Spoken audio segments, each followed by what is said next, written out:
Esfuérzate y sé valiente. El viento soplaba suavemente sobre las llanuras mientras el pueblo de Israel permanecía en silencio. Habían pasado años, muchos años. Generaciones enteras habían caminado por el desierto esperando este momento, pero ahora todo era diferente. Moisés había muerto, y frente a ellos no solo estaba el río Jordán, estaba el inicio de una nueva etapa, una que exigía algo más que recuerdos del pasado, exigía fe. En medio de ese silencio, Josué escuchó la voz del Señor. No era una voz de duda ni de incertidumbre. Era firme, clara, directa. Levántate, pasa este Jordán. No había espacio para el miedo. No había tiempo para mirar atrás. Dios le estaba diciendo algo que cambiaría su vida para siempre. Como estuve con Moisés, estaré contigo. No te dejaré ni te desampararé. Pero junto a esa promesa venía una condición. Esfuérzate y sé valiente. No una vez, no dos, varias veces, porque Dios sabía algo que nosotros también sabemos. Avanzar hacia lo desconocido siempre da miedo. Aún así, Josué obedeció. Y no solo él, todo el pueblo comenzó a moverse. Se prepararon, organizaron provisiones, se alinearon bajo una nueva dirección. Y cuando llegó el momento de cruzar el Jordán, ocurrió algo inesperado. El río estaba desbordado. No era el mejor momento para cruzar. De hecho, humanamente era el peor. Pero el Señor no pidió que esperaran condiciones perfectas. Les pidió fe. Los sacerdotes tomaron el arca del convenio y caminaron hacia el agua, paso a paso, hasta que sus pies tocaron el borde del río. Y en ese instante, el milagro ocurrió. Las aguas se detuvieron, se levantaron como un muro invisible y el pueblo entero cruzó en seco. No fue casualidad, no fue suerte, fue el poder de Dios actuando cuando su pueblo decidió avanzar primero. Ese día, Israel aprendió algo que nunca olvidaría. Los milagros no siempre ocurren antes de actuar. Muchas veces ocurren cuando damos el primer paso. Cuando terminaron de cruzar, el Señor les mandó hacer algo curioso. Tomar 12 piedras del río y levantarlas como un monumento. No para Dios, sino para ellos. Para recordar, para que cuando sus hijos preguntaran ¿qué significa esto?, pudieran decir, Dios estuvo aquí. Porque el problema no es que Dios deje de obrar. El problema es que nosotros olvidamos. Pero la historia no terminó ahí. Antes de enfrentar la siguiente batalla, Dios les pidió algo inesperado. Detenerse, no para planear, no para entrenar, sino para renovarse espiritualmente. El pueblo hizo convenios, celebró la Pascua, y por primera vez en años, el maná dejó de caer. Ya no estaban en el desierto. Era momento de crecer. Y justo antes de la batalla, Josué tuvo un encuentro que marcaría su vida. Un hombre con una espada desenvainada apareció frente a él. Josué preguntó, ¿estás con nosotros o con nuestros enemigos? La respuesta fue impactante. No, pero he venido como príncipe del ejército del Señor. No se trataba de que Dios estuviera del lado de Israel, se trataba de que Israel estuviera del lado de Dios. Y así comenzó la conquista. Jericó, una ciudad cerrada, fortificada, imposible, pero Dios no les dio un plan militar, les dio una prueba de fe, caminar alrededor de la ciudad, en silencio, durante días, sin resultados visibles, sin señales inmediatas, solo obediencia.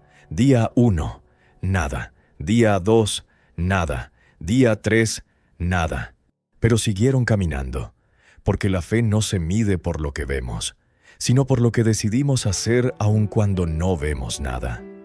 Y entonces, en el 7º día, al sonido de las trompetas, al grito del pueblo, los muros cayeron, no por fuerza, no por estrategia, por obediencia. Pero en medio de esa victoria hubo un contraste. Rahab, una mujer que nadie esperaba, fue salvada.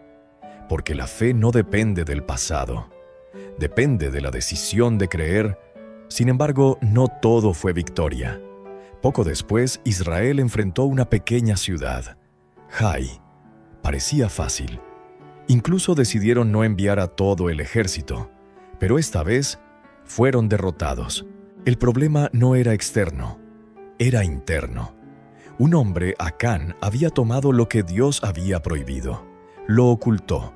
Pensó que nadie lo sabría, pero Dios lo sabía, y todo el pueblo sufrió las consecuencias, porque el pecado, aunque parezca personal, nunca es aislado. Después de enfrentar esa verdad, el pueblo se arrepintió, se limpió, se alineó nuevamente con Dios. Y entonces, la victoria volvió. Jai fue conquistada, pero esta vez con dirección divina. Y después de la batalla, ocurrió algo aún más importante que la victoria. El pueblo se detuvo, construyeron un altar, leyeron la ley, recordaron sus convenios. Porque las verdaderas victorias no se celebran solo ganando, se celebran acercándose más a Dios.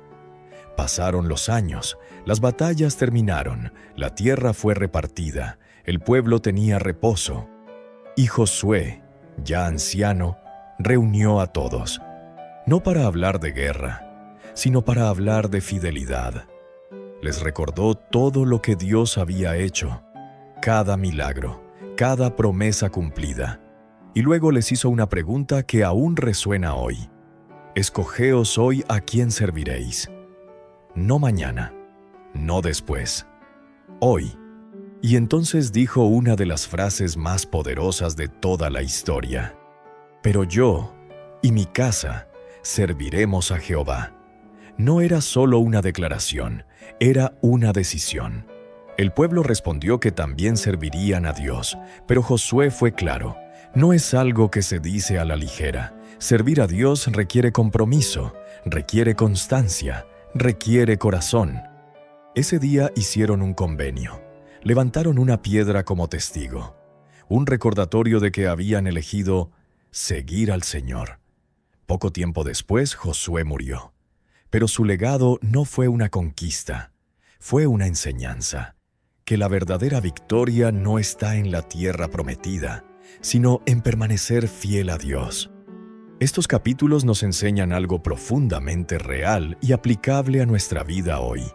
Todos enfrentamos nuestros propios Jordán, momentos donde debemos avanzar sin saber exactamente cómo resultará todo. Todos tenemos Jericós, problemas que parecen imposibles de derribar.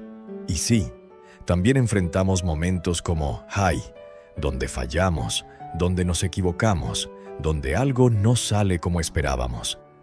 Pero la enseñanza es clara. Dios no busca perfección inmediata, busca corazones dispuestos. Nos invita a confiar, a obedecer, a recordar, a arrepentirnos cuando fallamos y a seguir adelante. Porque su promesa sigue siendo la misma. No te dejaré ni te desampararé. Y su invitación también, esfuérzate y sé valiente. Ahora la pregunta es personal. En medio de lo que estás viviendo hoy, ¿estás caminando con fe o estás esperando a que el camino sea seguro antes de avanzar? Este video es un resumen de los capítulos del Antiguo Testamento como apoyo a su estudio personal. Si te inspiró este video, dale like y suscríbete para seguir aprendiendo.